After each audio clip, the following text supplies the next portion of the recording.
You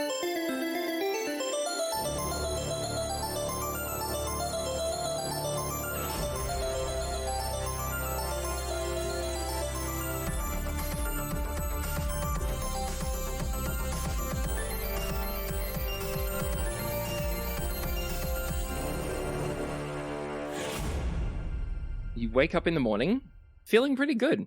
All of you, actually. You all feel surprisingly refreshed. All of everyone's watches passed without incident. I know we were talking about it, but are you guys okay going to vote on later? Yep, absolutely. Yeah. What? What? I also had a dream. I guess you didn't have a Oh. dream. What was your dream? You had a... I had a dream. Okay. It was a good one this time, actually. We were all at Grayson's house. Like, a vision, or...? Yeah, I feel like... So you know how the whale showed us lots of things? Right. I feel like maybe I was remembering having seen it there, but also it hasn't happened yet, so maybe it will happen. And we were all there hanging out, and Sunkel was there, I think. Okay. And here's the thing, we were all sharing Lachlan's pipe. Now, when you say that... Okay. I've had dreams like that before. No. He's not, no. A literal pipe? No. Oh, Yes, no. a literal. Oh, God. Yeah. Okay. Yes. We were blazing it. Oh, no. I've seen him take smoke breaks before. Okay. Yeah, his long, thin pipe. That Cool. we've all seen before. It's cotton nose. I feel great about this conversation. It was a good time, and also there was some stuff with the kind of Quicksilver and the stars, and okay. it felt important. Okay. And so I think we should talk to Sunkel, but it felt like if that's a thing that could happen, then maybe it's a thing that should happen. Because I would like to know what's up if my disco ball heart might explode again, or just like... Yeah. I've accumulated so many mysteries that I kind of want to start getting answers. Yeah. Okay. Well, setting my interpersonal bullshit aside, yeah. Okay. Well, then when we get back, we can talk to the captain, and see how far away Easheim is, and we can make that our first priority. Okay? Because I'm pretty sure Vodon's on the other ass end of space from us or something. There you go. It's on the way. Yeah. Thank you. That sounds like a plan. Okay. The flight continues as you all travel over this beautiful landscape. Looking down, you see animal life. You see the obelisks, and they are cracked. There are a lot of them dotted around the landscape, but they do seem to be... Oh, nature is healing. Nature is healing. Nature is healing. The cult is the virus. Yeah, but they do seem to be shattered now. The day passes. It's honestly pretty boring. Every 3 hours, the rock needs to stop and take a rest, and so you all get to just walk around a bit and stretch your legs. Stretch your legs. Stop by the gas station to get ourselves some Slim Jims. Yeah. Yeah, some snacks that you can't usually get, like, at home. Yeah. Take a quick bio break. All that good stuff. Can of Pringles. Can of Pringles. Yeah. Get one of those Starbucks Frappuccino glasses. Do not get a 5-hour energy, Mackenzie, I swear to God. You will start to realize you can't feel your teeth. And in the afternoon, the town of Lato comes into sight over the horizon. It's very strange, the horizon here, because it is, it's a flat world. So the curvature of the earth doesn't come into it, but it's more like you get past some mountains, then you see it at last. And the rock swoops on down towards the docks and circles around the town a bit. You see some people running and yelling, but as the rock lands outside of town and you all climb off it, people calm down a bit. Yeah, everyone here is probably just fucking terrified the town's going to be destroyed again. And then we climb off past the bird and it just, disappears. Hey, guys. The people in the town just kind of roll their eyes at the tourists, but you see among the crowd Coralia, the white-furred Minotaur priestess. She walks up to you and say, "You've come back. Hi. Hi. Did you find the well?" Yes? Yes. Don't drink from it. Trust us. She looks kind of concerned for a moment and says, "I'll take your word for it." It's fine. We've got some not good news for you. "Oh, is everything okay?" Did you know someone who was going to try to find the well semi-recently? She freezes for a moment, and she says, "What did you find?" Jill will take the journal that we found out of her bag and gently pass it over. Coralia looks like she's going to try and snatch the journal from from your hand, but she kind of breathes and slowly, deliberately takes it. She opens it up, and she looks through it, and her breath catches in her throat, and she says, "Oh, Mother." Oh, we are so sorry. If you've got a map, we can mark. Alviva's really good at maps. She can mark where we found the body. She looks up at you, completely calm, and she says, "Thank you. Yes, my mother was the mayor of the town, and she was always getting frustrated with the cult and their nonsense. One day she disappeared. She was always leaving on her own and doing stupid things. I guess they finally caught up to her. Thank you for bringing this back to me. Yes, we'll sort the map out later." There was also she mentioned that she was going to find something to get in with the cult, and there was this diamond, and Juliana fishes out the very expensive diamond and with mild reluctance hands it over. This thing is the size of your fist? Yeah. And Coralia's eyes widen, and she says, "Okay." I assume it was hers to begin with, which means it's yours, not ours. Where did she get that? Okay. I don't know how you're going to cash that, but... This thing is worth more than the entire town. You could buy the whole town for this. For a bead? For a fist-sized bead? She's like, look, I will figure out something to do with this. Probably invest it back into our town. Thank you. Yeah. I don't know what to say. Just... We're sorry for your loss. Thank you. I need some time, but please come and see me before you leave the island. Yeah, that would be great. I do need to talk to you about something. Of course, thank you. And kind of eyes glazed, she stumbles back towards the temple. Oh, that diamond could have cast so many spells with that. Fuck. Jill kind of turns her head and looks in the direction of, like, the port, and she's like, "Hey, guys. What, Want to go see the crew? Yeah, You see a figure, actually. You're looking down a hill towards the port, and you see a figure running up that hill. I think Lofkin's coming. Oh, wait, but, I'm not ready, though. You're ready.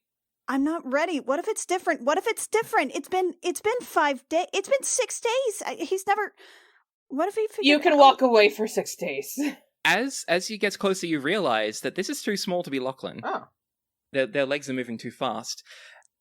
And it gets closer, and it's Finn. Finn? Oh. Finn. Hi, Finn. Oh, it's Finn. Finn is running up the hill to see you. I've never seen Finn off the ship before, aside from the first time we put him on the ship. Finn, you can leave the ship? He's signing so fast that you can barely understand what he's saying, Yeah. but the gist of it is he's very excited to see you. Come on back. Everyone's ready. Wynn nods and signs back and says, "All right, coming," and then starts walking down the hill. Okay, so Finn is like, he's running, you're, trotting and easily able to keep up with him. He leads you down the hill, and standing on, the ship comes into sight, standing on the deck is Lachlan, and he waves with both arms and turns to Veli and, grabs them and says something indistinct. And then, he rushes down the gangplank and pretty much bowls you over, Jill, when you get in range. Huh? And pulls you into a hug and actually lifts you up and spins you around and says, You're back! You're back! Quickly behind him, there is also Mr. Hurst, who comes on down and scoops all of you up together into a hug. Oh my gosh! Including Lachlan. It's very big, and Finn's practically vibrating through the ground there. Hi! This is many hugs. And Mr. Hurst is like, yeah, we're really excited to see you. We missed you. Well, we didn't think you were dead. Lachlan's been getting sendings, but we didn't know. And Lachlan's like, yeah, we missed you. It's, and he suddenly turns like a bright blushed green. Like he goes from his usual green to like a pine color, and that's him blushing. The captain saunters up on deck with Kara in tow, and you see Kara, like, an expression almost approaching joy come over Kara's face, but then she turns away and leaves. Yeah, that sounds fake. Yeah. And the captain, Bondar, approaches. I'm not sure Kara's capable of smiling. Hey, Captain, says Wynn, and she pulls out the massive pile of money and just dumps it into her hand. Bondar is first still walking towards you, and she's like, "Oh, you're back. It's good to see." Whoa! Not on the docks. Not on the docks. Oh, sorry. And she puts it back in her pocket. It's more like the bag of holding. You have to hold it open so she can see all the money inside it. Yeah. And she's like, it's a good thing that bag doesn't weigh anything. And she looks at Hurst, and Hurst takes the bag from you and looks into it. His eyes widen. This is the most shocked you've ever seen, Mr. Hurst. I feel like... Oh, careful, there's a dog in there. Can we get on the ship first? Yeah, come on in. And Lachlan's like, yeah, come on. Into we can talk about business later. We got to get you on side. What? And you move up onto the deck and climb on down into the wardroom. And there's actually like a banner hung up that says "Welcome back." What? And Veli says, Lachlan and Finn were working on that the whole time you were gone. That's... The banner? Wynn says something in Elvish. I don't speak Elvish. Nope. ¿Qué está pasando? Who are these people? What is it? What did you say, Wynn? In Elvish, she said, "That's really cute," and kind of covered her mouth. What? Banner? What? Lachlan and Finn look at each other and Finn signs that we were worried. What? Yeah, I mean, we were gone for a few days. Yeah, we were gone for 4 days the last time. Lachlan is signing to Finn the things you say, and he seems to have gotten quite fluent. And Finn signs back, this is the longest you've been gone. And Lachlan says, yeah, like... About a week. You haven't been gone for more than a day or two before. Wow. No, this is, sorry. No, sorry. This is really nice. This is really nice. You. Thank you. Now, we do have a couple things, Lachlan says, and the captain says, yes, we had a package arrive for you. Oh, shit! Right! And we also have some things planned for this evening, if you are all up to it. Did a nerdy pirate drop a thesis off? Not that I'm aware of. Veli pops their head out and says, by the way, Alviva, a gentleman claiming to be by the name of Brimothy Peeps said he'd bring a book by for you later. Yes. Good. My boy Brimothy. He did... Has Veli learned the word gentleman while we were away? Thank you. I look forward to the book. No problem. And Veli pulls their head back below decks. Is there any other crazy news I need to hear? Well... Viva Starheart.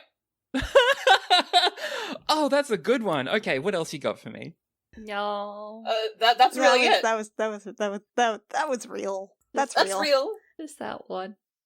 Juliana's gonna like put her hands around Alviva and make jazz hands like ta-da.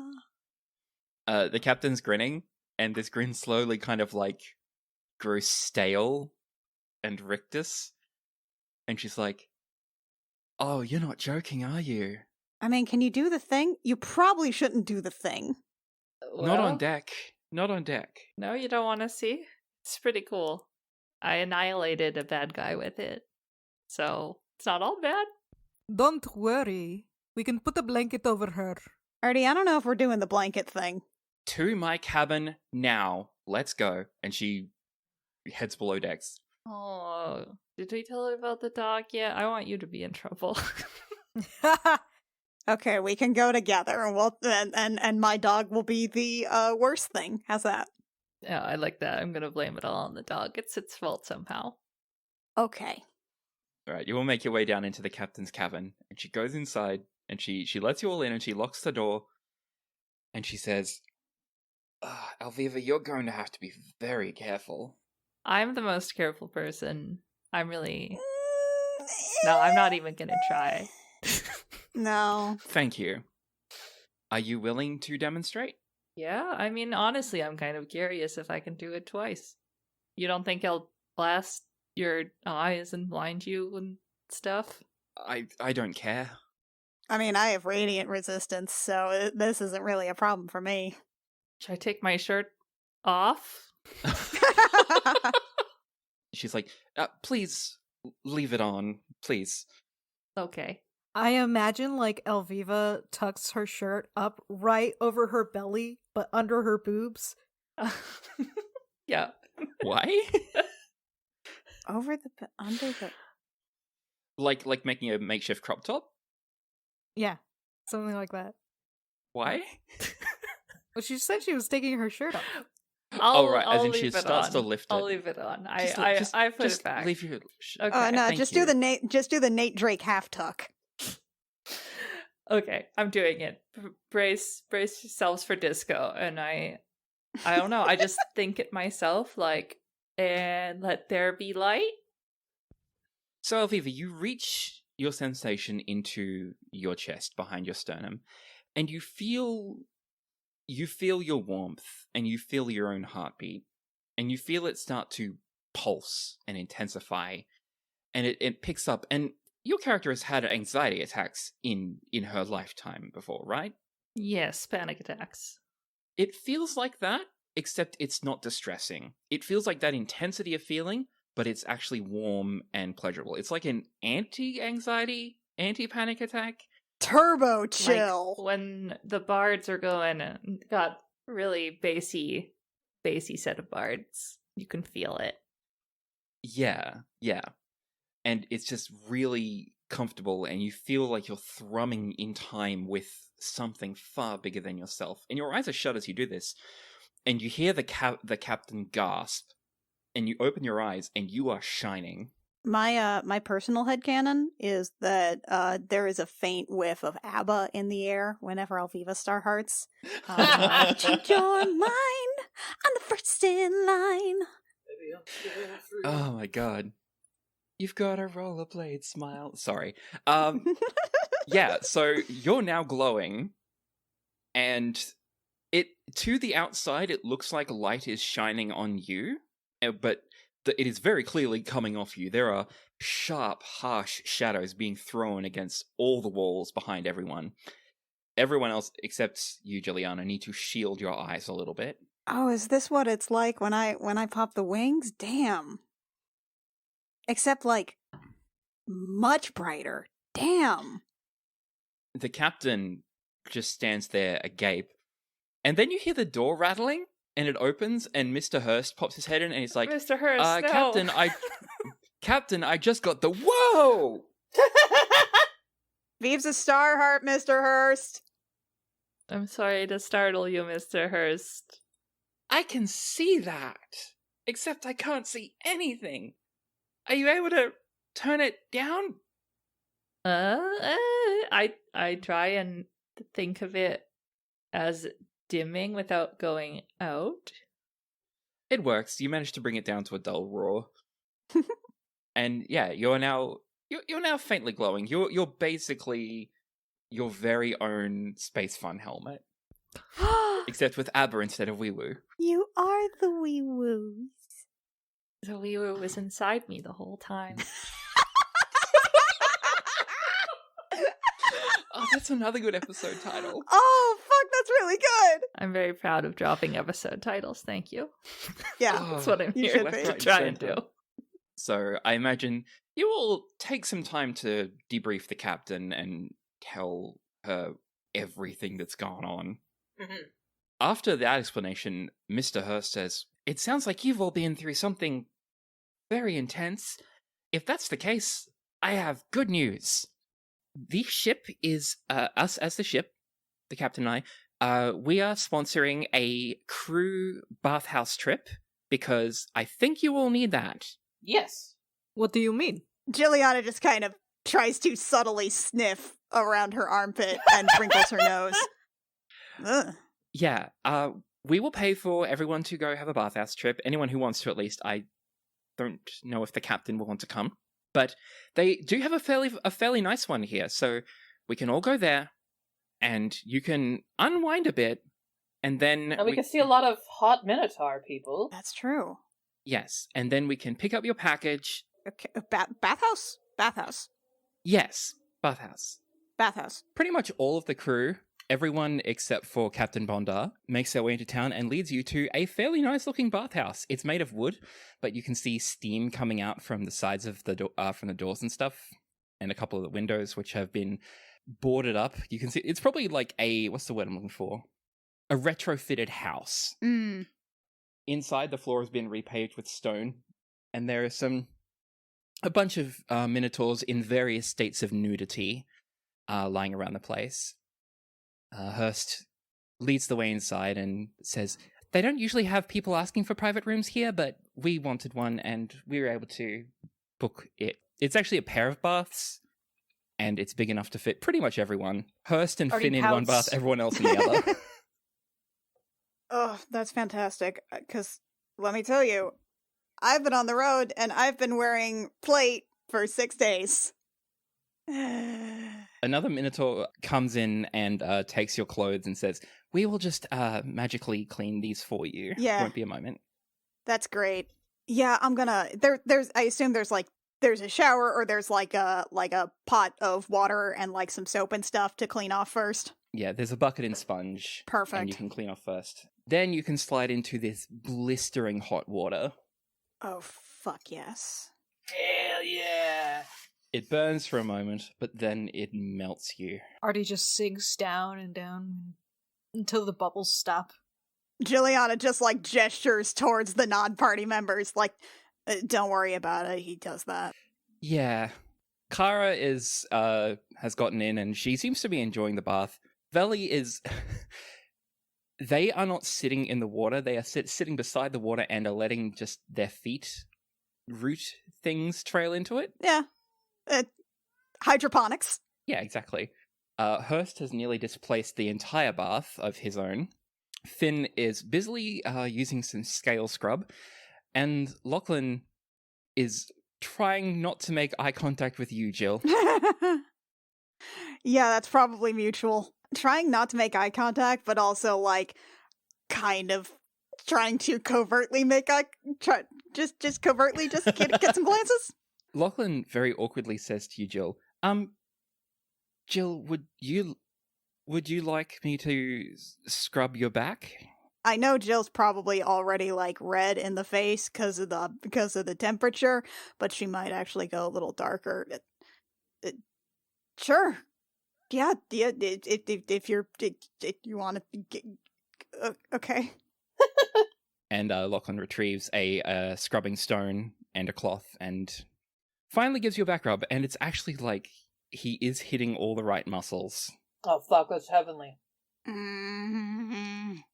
Then when he's done, he'll pass the things around so everyone else can get back scrubs too, if they wish, from each other. But he's like too flustered by the time he's done with you, Jill, and he says, I just remembered something back at the ship. I'm really sorry. I'll see you all afterwards. Oh. And he kind of stands up and quickly grabs a towel and covers himself in. Hold on. Where is he when he's standing up? Just so I can place myself. Oh, at eye level. Oh, great. Yep. It's right there. Great. Okay. Big, just, okay. Big indeed. Okay. Yeah, okay. Juliana's just going to immediately just duck under the water then. He quickly grabs a towel and covers himself and says, yeah, I'll be back at the ship. Just got to get a couple more things ready. See you all soon. Underneath the water, Artie comes up to you and he's like, "Don't worry, it all depends on the artist."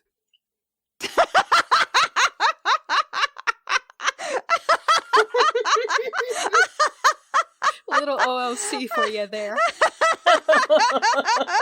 Oh, right, because it's big.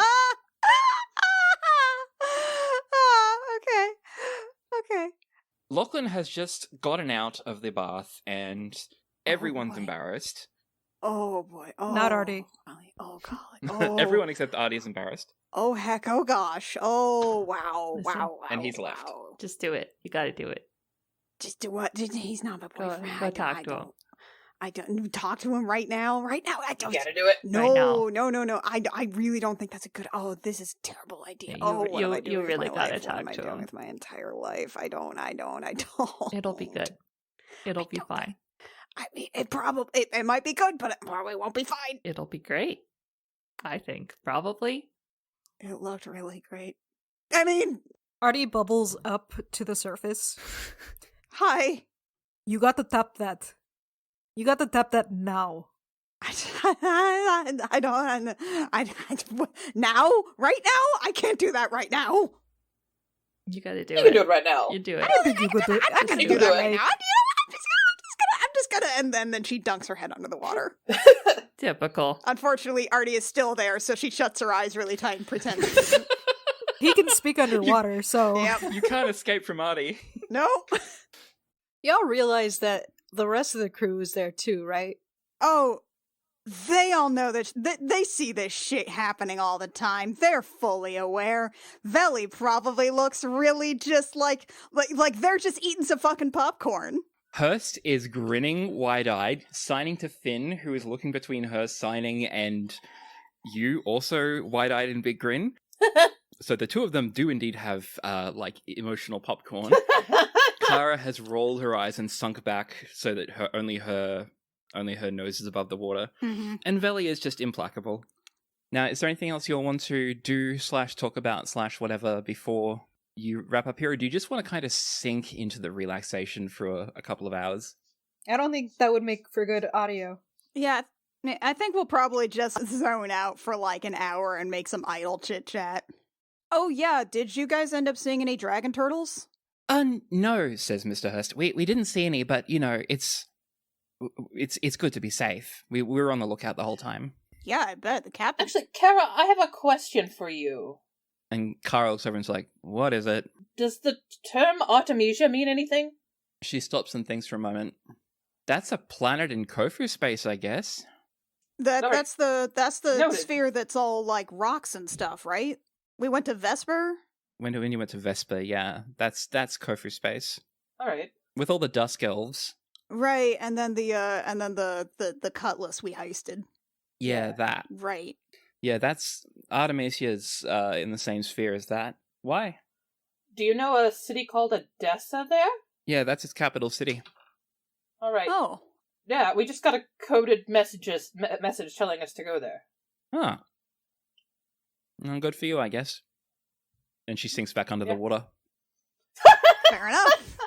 That reminds me, we do have some things we need to discuss with you all about the future of where this ship goes and what we do. Oh, We'll do that over All right. dinner, though. We've booked out the Amphisbena. the whole Amphisbena, the tavern. It wasn't very expensive. Yeah, it does seem like you can kind of crash the economy with like basic adventurer money really easily here. Yeah, it's what they asked for was not a lot, and the amount of money that you've all been bringing in is. And he shivers a little. Says that's a lot. We will discuss that over dinner. Okay. Work retreat at the bathhouse. Basically, work or treat at the bathhouse, and then dinner at the pub. Well, I'm going to go make sure we're all set up for that. When you're done, just come straight to the Amphisbena. Welcome should be there Juliana already. already is turning her head away because she doesn't want to see Mr. Hurst stick this time. Does anyone else want to know what they see? Nah. Artie does, for sure. Wynn has never been interested in a dick, and she isn't starting now. So, let's just say, Artie, that for a moment there are 2 kobolds in that tub. Oh, God! I don't think I could take that. I believe in you, Artie. So he puts on a towel and heads out to the dressing room, and then it's gone. Then he immediately flops over like the barrier between the 2 baths, and he like gets a very conspiratorial grin on his face, and he signs to ask if you guys were like looking forward to getting back. Jill probably signs back, yeah, of course. And he signs back, good, because we've got something very special planned. Jill, I'm not even sure Jill knows the sign for special, but she mimics his and then is like, special how? And he signs, your boyfriend has been very busy while you're away. What was that sign? What was that sign? What was that sign he just did? My what? What did it? He what was that? fingerspells boyfriend for you. What? He's not. That's not. Wynn casually signs. She's in denial about them being boyfriend and girlfriend and thinks that she's just reading too much into it. Finn, like, rolls his eyes, nods in understanding, and slides back into the water. He quickly turns back around and signs back to say, I'm going to stay in here a bit longer. I don't need to cook tonight, so I'll be showing up late. And he, like, drags out late in a very flamboyant way. So it's like, I'll be showing up late. Oh, he deserves it. Wynn laughs and says, yeah, man. He just gives a thumbs up and slides back underwater. He's got the whole bath to himself, and there's probably only like half the water left. All you see is at the tip of his nose, he has like the 2 crocodilian nostrils like sticking above, and that's all that's sticking above the water. Just these 2 nostrils. Oh my god. It's like an Olympic-sized pool for him. Mm-hmm. He's little. He's just a little baby. He's just a little guy. He's just a little chef. Let's go back to the ship. Yeah. So not back to the ship, to the Hurst said to come straight to the Amphisbena. Oh, Yeah. But Jill's gonna pop back to the ship real quick and just change because she actually wants to wear like something fucking nice that's not just like her Under Armour shit. Right, yeah. Wynn kind of steps out of the bath, pauses, says, never done this as me, and kind of rubs her hands together. There's the sparks, and her outfit changes. Oh shit! And she's still going for simple. She's always been way more simple than, whenever she's been cacophony. But it's just, it's tight-fitting black slacks, and then one of those, like, flouncy pirate blouses that's cut a little on the lower side, though she doesn't have the cleavage that she does when she's pretending to be cacophony. Nice. Oh, I love it. What are your boots like? What are your shoes like? What completes the ensemble? They're surprisingly simple and not super tall, but they go about mid-calf, and they've got, like, a little rim of gold around the bottom. Around the top. Oh. Little filigree. Yeah. Does anyone else want to get changed before you head to the pub? No, I'll stay in these clothes. When Jill goes back to the ship, she's just gonna go put on like just like the weather. It's nice out here. It's warm. She's gonna put on just like a little sundress, maybe put on a little light makeup, just feel a little bit pretty after like 6 days of like hard adventuring. Oh, I love that. Yeah, it's a warm evening. The sun's just starting to set, so yeah, it's perfect for it. So the first thing that happens when you make your way to the Amphisbena... Oh, wait, no, actually, Rio, Alexi, did either of you want to do anything before you went there? Nope, let's go. I'll continue the plot. Okay, cool. When you arrive at the Amphisbena, it is pretty quiet. It's a small place as it is, but in the outdoor area, there's Mr. Hurst and the captain and Kara and Veli. And they're all kneeling on on their pillows around some tables that have been pushed together. And then there's Lachlan, and not on his arm, but like beside him on a pole he's like holding upright, is perched a giant owl the size of an albatross. Oh, yeah, Wait, owl. like 12-foot one of the wingspan. giant owls that we've seen in the woods? A little smaller than that, and there's something different about it. Its feathers are kind of streaked a little bit blue. Blue. This owl seems to have a longer and sleeker form, which suggests that it flies long distances. And yeah, its feathers are blue-brown tinted and dappled with this fluorescent blue. But Do I recognize what kind of owl it is? I guess roll nature? I got a 4. With a 4, you can tell that this is a very strange owl. This is not a normal owl. Hey, what's with that owl? And as you come in, Lachlan says, "Hey, so the owl with your parcel, Win, finally showed up." Oh! Wynn perks up and steps forward towards the owl, kind of awkwardly, immediately losing any walking and confidence she had, kind of saying, "You have a parcel for me?" Yeah, so the owl actually jumps down and like lands on the railing around the outdoor area. I'll say you're all near the edge because it's easier that way. Yeah. And Bondar says, "That's Cacophony," and points to you. And the owl spreads their wings and like flaps them a bit, and then bends its head, preens around in its chest feathers, and you hear a clicking sound. And it lifts its head again, and in its beak is a small square package, about the size of, I don't know, 2 fists pressed together. She reaches up to take it. It says, thank you. And then the owl kind of tucks its head under its wing and preens a bit more.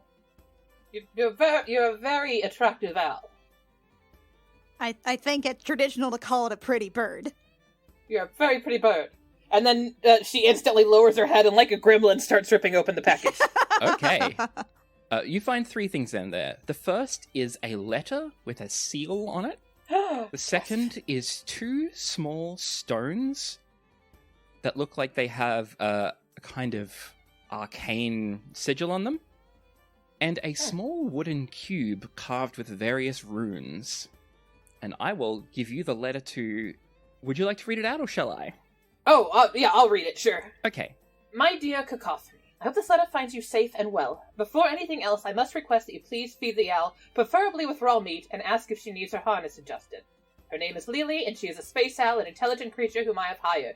She has come a very long way, and I'm sure she would appreciate the food before her trip home. She will wait for you to write your own reply and then return to me. She kind of flails her hand, and then, meat?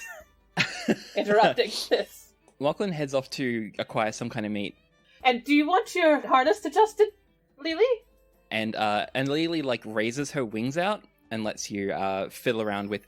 Under her feathers, there's this, like, snugly fitting harness with some straps on it. Oh. But one of the straps has come loose, so she lets you tighten that up.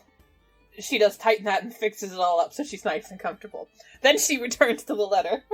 While you read, Lachlan returns with some strips of raw meat from the kitchen and lays them out over the kind of the edge of the railing. And in that awful, gross owl kind of eating way where they just deep throw their food, Lily eats it. Yeah, because she got to make some pellets. Exactly. Thank you very much for your patience. I've been preoccupied with seeker business for a long time, but I wish to send you something tangible, something real. Please find a few things in this package, the first of which is a sending stone paired to one of my own. I'm almost never able to prioritize preparing the sending spell over the magic I use for work, so I usually have to hire a sending service, and I hope this way we can talk more frequently. Oh. Additionally, I know someone who's developing a way to speak freely over long distances, beyond the limitations of sending, and I've taken the liberty of volunteering myself for experimentation when the time for testing comes. With any luck, it'll be close to that point by the time this reaches you. Ooh! She says, excitedly. Aww. I'm admittedly quite new to this kind of long-distance relationship. Usually I don't have the time or motivation for ongoing emotional connections and rely on hired assistants to help take care of my physical needs. However, I felt strangely connected to you. When we parted, found myself wishing for more days with you, as well as I must say more nights. Ah! If I still have your wish to try and work out a consistent dynamic, then I would love to try it, whatever form it has to take. Thank you very much for asking about seeing other people. Well, I thought such things a matter of course, given our distance, that you asked demonstrated great integrity and honesty, and I felt that you cared about my feelings. I haven't needed to employ help yet in managing my own needs since I last saw you, but I'm considering future encounters. I found myself looking at elves a little more licentiously than before. Oh, what You're a nerd. so soft, Cacophony! She's like, I'm not reading this part aloud. Could you read it out for the then she listeners, quietly, please? I will read it out loud for the listeners. And so smooth, and perhaps I should keep this talk to my bedroom, but I feel so very compelled to explore your body further in addition to your mind. Oh my god. She's like, you guys aren't hearing this part. I look forward to discussing this, among other things, with you more frequently as we grow closer. And then she comes aloud again. And speaking of growing closer, and Wynn is like a deep red. That brings me to the other items in this package. Please find and close 2 boxes, each with a glass aperture on one side. An artificer I know is working on an experimental infusion was kind enough to give me a couple of her old prototypes. Before you continue, please find the box marked with my name and place it on a flat surface with the aperture upright. Touch it and then say the command word, my name, to activate. Try this now before reading further. I'll wait. Is it the one that has the sigils on it? That's her name? The box that has the sigils on it is actually something you can open up. Oh! And inside there are 2 small cubes. Oh! And one of them has indeed got her name inscribed on it in Draconic. Alright, she picks that one up, she puts it on the table, and then she says, Thazita. Out of it, this small wooden cube is carved with various runes. When you touch it and say the command word Thazita, it flares to life, Ooh. projecting a 6-inch tall, 3-dimensional image of Thazita above it. Her image depicts her wearing seeker robes with one arm raised in a wave and a giant toothy smile. It is a perfect replication. Looking closely enough enables you to see a chip in one of the lenses of her glasses. It seems she cared more about the cost of having this cube made than that of getting her glasses fixed. Wynn kind of melts a little bit. Oh, that's That's adorable. so cute! It rotates slowly. Oh, that's gonna go in my room. But how did they get her so small? Back to the letter. Neat, isn't it? The same touch and command word will deactivate when you are done. It seems customary for paramours to exchange portraits of each other. I have to get a portrait done! What do I do about that? I'll figure that later. Later. But when this extraordinary opportunity arose, I simply had to seize it. If you're willing, I would love for you to attune your image to the second box for Lily to bring back to me. Simply strike a pose, have someone point the aperture of the other box at you, and say your name as the command word, and it will capture your image for me to see as well. If you choose to do this, then I would be very grateful. I'll figure that out later. When you receive this, please use the sending stone to contact me and let me know, but if you wish, I would love for you to write me back as well. As I mentioned, Lily will wait and bring you both letter and image box. It would thrill me to possess a more tangible reminder of you more than the mere words in my head. I can't wait to speak with you again and more frequently. Stay safe out there. Yours, Tazita. Jilliana's like flapping her hands like, Wynn goes, ah! And then kind of flaps her own hands. Ah! Lachlan was very quickly signing for Finn, and where he fucked up, then he got flustered and fucked it up, and Mr. Hurst took over and started signing instead. And the whole time Finn was just like grinning, and Lachlan was grinning, and Veli looked pleased, as pleased as an expressionless tree person can. And even Bondar looked amused. I feel like Veli probably has the same face they have on when we're reading, like, smut together. Especially like half-orc smut. Yeah. Yeah. That's so Ah! good. That's very good. I have to figure out what to do. Will you accompany us on the ship until I finish writing, Lily? Lily gives like a little hoot and looks at Lachlan expectantly. Wait, someone here wait, we have like 2 people here that talk to animals. Yeah, oh yeah, Lily and I have been talking. She just asked me for more food. Excellent. We can feed her, and I will take my time writing the letter and figuring out my picture portrait. Yeah, no, you've got probably at least until tomorrow, right? Yes. Yeah. Yes. Yeah. Yes. Lily hoots, and Lachlan says, yeah, she's being paid by the day, so it's fine. Okay. See? That's a union bird. All right. And about that point, a couple of Minotaurs come out of the kitchen with plates and bowls and things stacked high full of various steaming dishes, mostly of various kinds of fish. Yes! Jill, there is smoked salmon. I mean, that's great, but look, smoked food, that's great. I've had so much smoked fucking fish. Real grilled fish. Yes, please, put it all in front of me. Yes, there is so much food. There's vegetables, there's cheese, there's baklava, there's wine, there's all the good shit. After they go away, Hurst leans in and says to them, This whole spread was less than 10 gold. No. This place is ridiculous. Can we, I'm sorry, are we waiting for anything? Can we? No, it is assumed that you are all stuffing your faces already. Fantastic. Yeah, food, go. Mm. Food. Oh, wow, it has been so long since I've had fresh fish. As you eat, Lachlan finishes his food up early. and waits for you all to finish eating. But once everyone's settled a bit, he's like, can we do presents now?